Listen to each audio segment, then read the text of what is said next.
নমস্কার, আমি জ্যোতিষী শিবু বর্ণাদি। টিপসের অনুষ্ঠান। টিপস মানে পুরো ভাগ্য পরিবর্তন হয়ে যাওয়ার কোনো সম্ভাবনা নেই, কিন্তু সাময়িক প্রবলেম থাকলে ঘরে বসে কী করবেন সেটার জন্য বোঝাচ্ছি। নিয়ে আজকে আলোচনা করব। জন্মকালে যে শুক্র আপনার খারাপ থাকে, শুক্র কোথায় খারাপ থাকে? শুক্র কন্যায় নিচস্থ, মানে খুব খুব খুব খারাপ। শুক্র চাঁদের কর্কটে শুক্র খারাপ, শুক্র খুব খারাপ বৃশ্চিকে, শুক্র খুব খারাপ মেষে। এই শুক্র রবি স্থানেও খারাপ, অর্থাৎ সিংহে। এই শুক্র মঙ্গলযুক্ত, এই শুক্র চাঁদযুক্ত, এই শুক্র অন্য কোনো নেগেটিভ গ্রহযুক্ত যদি থাকে, তাহলে আপনার খারাপ আছে। তাহলে আপাতত কী করতে পারেন? তার মানেই আপনার পার্মানেন্ট সলিউশন হলো না, কিন্তু আপাতত এটা করুন। তারপর যখন আসবেন তখন আমি গাইড করব পার্মানেন্ট সলিউশনের জন্য। তার শুক্রবার কোনো শুভ কাজ করবো না, এটা ফার্স্ট মাথায় থাকতে হবে।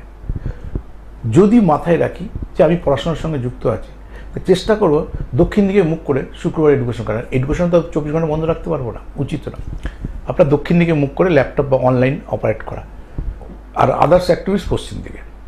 এটা শুক্র যাদের জন্মকালীন খারাপ, ভালো করে বুঝে নেন।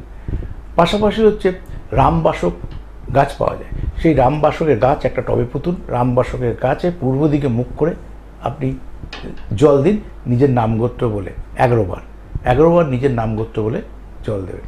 আমার বুকিং নাম্বার নিচেও দেওয়া আছে, টিভি চ্যানেলে চলে, ইউটিউব চ্যানেলে চলে, ফেসবুক পেজে চলে। ততক্ষণ বিদায় নিচ্ছি, ভালো থাকুন, নমস্কার।